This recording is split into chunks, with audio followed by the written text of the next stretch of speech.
Hello, and welcome to this bit about using research. It's really important research as a designer that we look at other people's stuff. And people might be like, well, isn't that cheating when you're looking at other people's work? I would say no. You're taking inspiration from it. It's allowing you to think about, to explore ideas before you get started. Now, I've put this page together and I use a search thing called Pinterest, which I think is fantastic. It just links to different pictures and you can download them. And I often use it in my work when I'm starting off. Now, what I've done here is I've gathered some basic, I think keeping it square, keeping it boxy is the key to success for this part of it anyway. And I've had a little think about it. Now I'm going to zoom around and I'm going to have a look at some of the things that I have looked at. Now, if I look at that first one, the reason I picked this, I like the idea of this box, but with sides that could open, or it could hinge up, or it could, form a shelter underneath here if it was really, really sunny, like it is here in Scotland most of the time, or it could form some kind of decking by folding down, or it could just fold out and open as a screen like that. And I quite like that idea. I also looked at that elsewhere. If I pan across to here, I can see in this one a similar idea. Very simple box shape, standing tall, but with these sides that open up to form decking, standing areas, and shelters. Now, to be honest, it's a little bit dangerous, and I don't think it would actually pass building regulations for safety. You would need some kind of banister on it, I fear, before that could be safe. Now, if I look at the rest of my page, other things that I have looked at, I looked at kind of these boxes along the bottom here.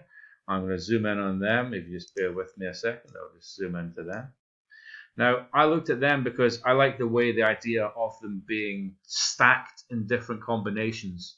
If I look up at the house above, I like this idea of the house, but being almost perched on top of this other piece of architecture here.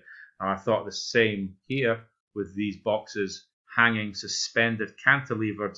So when something is hanging over the edge like that, it's cantilevered out across like that. Now I'm going to look along there. So there's different configurations of those boxes, and I quite like the way that was done with this kind of glass section over the top.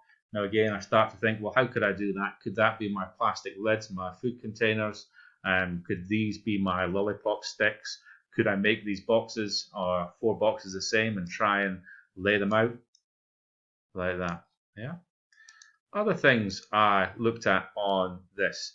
I looked over here and I looked at Parasitic, as I mentioned in the brief, about buildings being built onto other buildings. If you look at this very traditional Georgian house, it has this very modern box on top.